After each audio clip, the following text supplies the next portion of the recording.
Brilliance Audio. Magisteria. The Entangled Histories of Science and Religion by Nicholas Spencer. Performed by John Sackville. It is dangerous to show man too clearly how much he resembles the beast, without at the same time showing him his greatness. It is also dangerous to show him too clear a vision of his greatness without his baseness. It is even more dangerous to leave him in ignorance of both. Pascal, Pensées. Introduction. The natures of the beast. The story of a story. 3 tense exchanges, 3 quick-witted responses. Rome, the 22nd of June, 1633. A 69-year-old man is forced to kneel before an assembly of religious judges. He looks frail and broken by months of interrogation. He holds a lit candle in one hand and in the other a pre-prepared text. The statement denies his life's work and compels him to abjure, curse, and detest a scientific theory that he has spent 30 years promoting and that he knows to be true. Failure to comply will result in his torture. Reluctantly, he reads the statement in full and then, as he struggles to his feet and leaves the room, mutters under his breath, "Eppur si muove." Still it moves.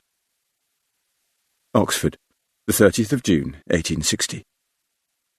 Nearly 800 people are crammed into a cavernous but stuffy library. Having sat through a tedious lecture, they are fractious, anticipating a lively exchange between 2 eminent Victorians concerning the scientific theory of the moment. They are not disappointed. After his introductory remarks, one of them, a prince of the established church, makes a jibe about whether his opponent would prefer ape ancestry on his grandmother's or grandfather's side. The other, a pugnacious scientist not cowed by episcopal condescension, whispers to a friend, "The Lord hath delivered him into mine hands," before replying that he would rather be descended from an ape than a bishop.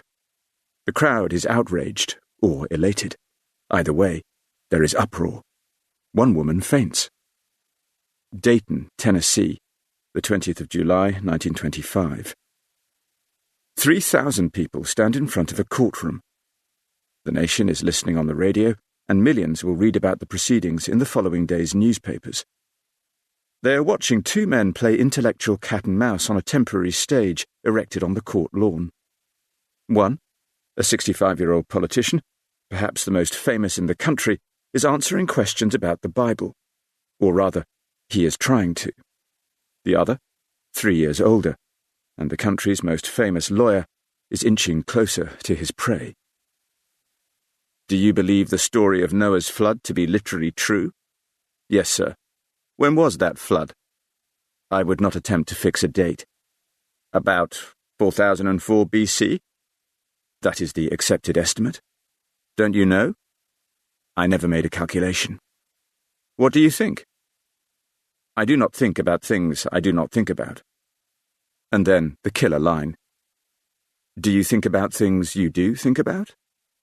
The courtyard and the nation erupt into laughter, and the politician on the stand withers in the heat and humiliation. The abjuration of Galileo, the Huxley-Wilberforce debate, and the Scopes monkey trial have long since passed from history into myth and stand as iconic encounters in the endless war of religion against science. At first, religion wins, but only by compelling the greatest scientist of the age to deny the truth that the earth moves around the sun. Hence Galileo's parting aside.